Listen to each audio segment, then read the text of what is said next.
అందరికీ కూడా నా అభినందనలు శుభాకాంక్షలు తెలియజేస్తున్నాను. మనందరికీ తెలుసు 10 సంవత్సరాల క్రితం నరేంద్ర మోడీ గారు ఈ ప్రతిపాదనని అంటే జూన్ 21వ తేదీన మనమందరం కూడా యోగా దినాన్ని నిర్వహించుకోవాలని చెప్పి యుఎన్లో వారి ప్రతిపాదన పెట్టినటువంటి విషయం మనందరికీ తెలుసు. అప్పట్లో చాలామందికి అనుమానం ఉండేది, ఇది నిజంగా యాక్సెప్ట్ చేయబడుతుందా అనేటువంటి అనుమానం ఉన్నప్పటికీ కూడా ఇవాళ ప్రపంచవ్యాప్తంగా దగ్గర 190 దేశాల్లో ఇవాళ యోగా ప్రక్రియని నిర్వహించుకోవడం అనేది మన భారతదేశానికి, భారత జాతికి ఇది చాలా గర్వకారణం అని చెప్పి మనమందరం గమనించాల్సినటువంటి విషయం.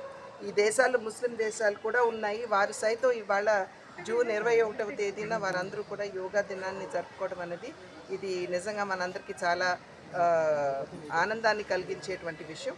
ఇది యోగా అన్నది కేవలం శారీరక వ్యాయామం మాత్రమే కాకుండా మన మనసుని నిగ్రహించుకునేటువంటి ఒక ప్రక్రియ అని కూడా మనం గమనించాలి.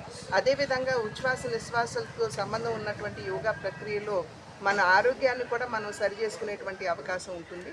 కనుక అన్ని విధాలా కూడా మనకి ఉపయోగపడేటువంటి యోగాని కేవలం మన వరకు పరిమితం చేయకుండా మన బిడ్డలకి, ఎందుకంటే చాలా ఒత్తిళ్లతోటి ఇవాళ మన బిడ్డలు పెరుగుతున్నటువంటి సందర్భంలో ఈ యోగా కనుక వారికి అభ్యసింపజేసినట్లయితే ఖచ్చితంగా వారిలో ఉన్నటువంటి ఒత్తిడిని కూడా ఒకంత నివారణ చేసుకునేటువంటి అవకాశం ఉంటుంది.